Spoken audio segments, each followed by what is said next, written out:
पिछले 2-3 दिनों से जो बारिश से फसलों का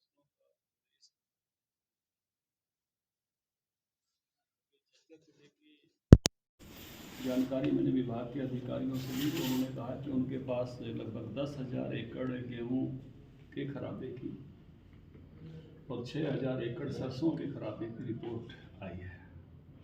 मैं खुद भी अभी याकूबपुर के खेतों में गया था आते हुए, मतलब 80 से 100% तक नुकसान है। नुकसान केवल खड़ी फसल का है ऐसा नहीं, कटी हुई फसल का भी नुकसान है। जो काट के इकट्ठी कर दी गई उसका भी नुकसान है। ऊपर से ओलावृष्टि, नीचे से पानी भर गया, तो इसलिए एक बड़ा नुकसान जो है फसलों का हुआ है।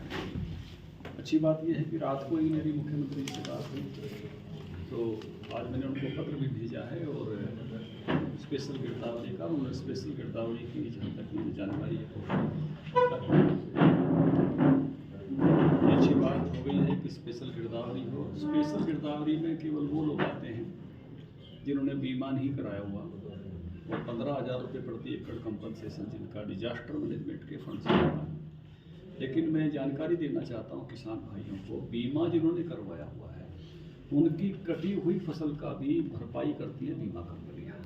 जब बीमा की नियम बने तो उस समय मंत्री का दायित्व तो मेरे पास था, तो हमने उसमें शामिल कराया था कि कटने के भी बाद भी अगर फसल खेत में है और किसान ने उठाई नहीं है, चाहे वो कटकर बिखरी हुई है, चाहे वो इकट्ठी हो गई है, अगर उसमें नुकसान है तो जिन्होंने बीमा कराया हुआ है वो तुरंत बीमा कंपनियों के प्रतिनिधि और डीडी एग्रीकल्चर के माध्यम से मैं जज्जर जिले के भी समस्त प्रदेश के किसानों को आग्रह कर रहा हूँ कि इस बारे में वो सजग होकर और तुरंत अपना सर्वे बीमा कंपनियों से करवाएं कि जिससे कटी हुई फसल में जो नुकसान हुआ है, खड़ी में तो हुआ ही हुआ है, कटी हुई फसल में भी जो नुकसान हुआ है उसकी भी भरपाई हो सके।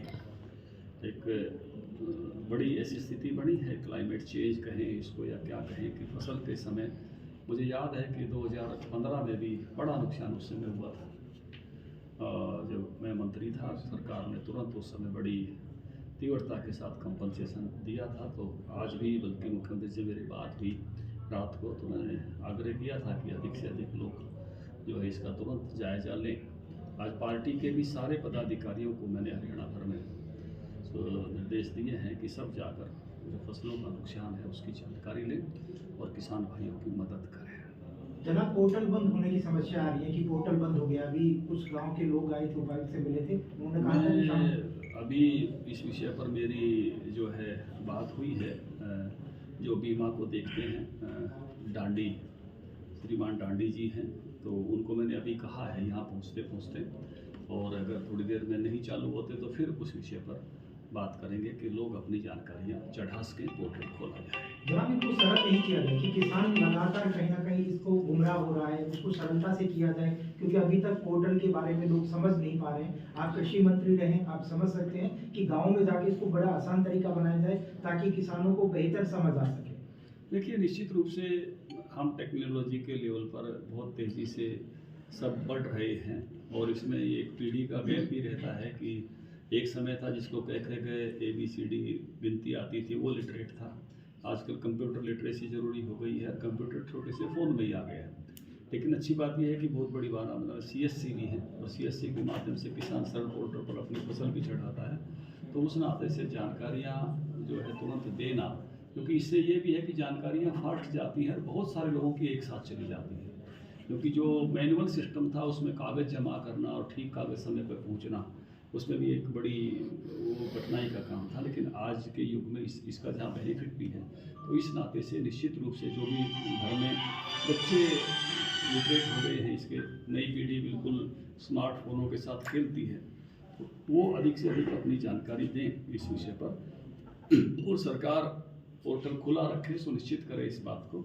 ये आग्रह मैंने अभी अधिकारियों से किया है और आवश्यकता पड़ी तो जरूर कृषि मंत्री जी को भी और मुख्यमंत्री जी को इस विषय पर बात करेंगे। उपायुक्त महोदय ने कहा है कि पोर्टल पे खुद ही अपना पंजीकरण कर दे, अपनी फसलों का ब्यौरा खुद चढ़ा दे, कितने नुकसान हुए हैं, उसके कारण से लाभ क्या है कि वो नोटिस में आ जाता है कि ये आदमी अपने नुकसान की बात कर रहा है और जब इस बात का नोटिस आ जाता है कि ये व्यक्ति अपने नुकसान की बात कर रहा है तो डिपार्टमेंट और बीमा कंपनियों की जवाबदेही होती है कि नुकसान का आकलन करके और उसका कंपनसेशन तय करें, नहीं तो वो जिसको कहें कि भाई गैर जानकारी में ना रह जाए। इसलिए पोर्टल से यही लाभ है कि वो अपनी जानकारी दे देता है, तो उसके कारण से फिर वो इस बात का हकदार भी हो जाता है कि मेरे बारे में निर्णय किया जाए, मैंने जानकारी दी है, तो इस नाते से उसका एक हक बनता है। और उसमें फिर वो जिस भी श्रेणी में आता है, डिजास्टर मैनेजमेंट में आता है चाहे वो बीमा में आता है, तो फिर उसका एक अपना हक बनता है कि वो उसका जो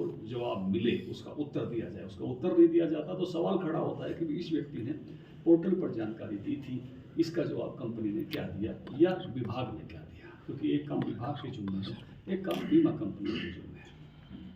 जो 72 घंटे का जो समय दिया गया है जनाब, क्या अगर वो 72 घंटे में वहाँ गिरदावरी नहीं होती है तो जवाबदेही क्या रहेगी इंश्योरेंस कंपनी की? देखिए, निश्चित रूप से जब सरकार आदेश कर देती है तो तुरंत जो है कार्रवाई पर जो है विभाग के लोग लगते हैं, और एक निश्चित समय सीमा में जो भी डिपार्टमेंट, कई बार तो उसकी जानकारी भी बाद में होती है। जैसे अभी बारिश हो गई है और अब जब धूप निकलेगी, जब फलियाँ तड़क जाएंगी, क्योंकि नेचर अपने ढंग से काम करती है, तो उस समय नुकसान और बढ़ जाता है, जो आपको धूप निकलने के बाद दिखाई देगा, जो बारिश होते होते में या बादल छाए हुए में नहीं दिखता।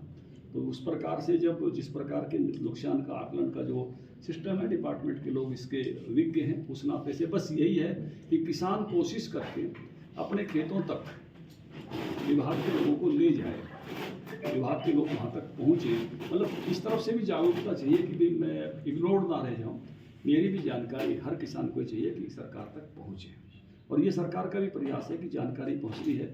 तो उसके नाते से इतने वर्षों में सरकार ने इस मामले में मैं कह सकता हूँ कि अच्छा काम किया है। 8800 करोड़ रुपया कंपनसेशन इन 8 सालों में, 1100 करोड़ रुपये हर साल लगभग। पहली बार जब 1025 करोड़ दिए थे तो सबको बड़ी बड़ी राशि लग रही थी, लेकिन अब औसत 1100 करोड़ रुपया हर साल का बना है, जबकि पिछली जो भूपेंद्र हुड्डा जी की सरकार थी 1100 करोड़ 10 साल का नहीं था। तो इस मामले में जोखिम प्रबंधन में अच्छा काम इन 8 वर्षों में हुआ है, और सरकार इस मामले में पूरी संवेदनशील है। एक मुद्दा बादली की सड़क का है और काफ़ी दिनों से पेंडिंग है, और निश्चित रूप से इस सारे इलाके के लोग चाहते हैं कि जल्दी से ये बने। अभी हमारी फरकनगर वाली सड़क बहुत अच्छी बन गई है, इन्हीं दिनों में बनी है। तो आज मैंने दुष्यंत जी को भी बात की है और मुख्यमंत्री जी को भी बात की है कि इस विषय में तीव्रता के साथ काम किया जाए। मैंने उनको एक पत्र भी भेजा है। जब वो पत्र भेजा तो उन्होंने कहा फाइनेंशियल अप्रूव्ड है, वो हमको मालूम है 23 करोड़ के लगभग अप्रूवल इसकी राशि की है, लेकिन जो टेक्निकल बिड्स हैं बाकी सब हैं उनको जल्दी करके इसका एक शानदार सड़क का निर्माण, जो कि काफ़ी समय हो गया, जब बनी थी तो बहुत अच्छी थी हमारे समय में, जब ये सबसे ज़्यादा फूलों वाली सड़क एक तरह से यही थी, तो इस पर भी तुरंत तेज़ी के साथ काम हो, ये विषय दोनों के मैं संज्ञान में लेकर आया हूँ। जो ही मैंने मैसेज दिया, जवाब भी आए हैं, जो मैंने आपको जानकारी दी कि भाई दुष्यंत जी ने मेरे मैसेज के साथ तुरंत ही कहा कि फाइनेंशियल हमने अप्रूव किए हैं, तो उसके नाते से उस पर और आगे बढ़ने की जरूरत है। 23 मार्च भगत सिंह राजगुरु सुखदेव का बलिदान दिवस है, और हमने अपने युवा मोर्चा को हर मंडल में रंग दे बसंती के नाम से कार्यक्रम करने का जो है वो आग्रह किया है। हमारा युवा मोर्चा उसकी तैयारी कर रहा है।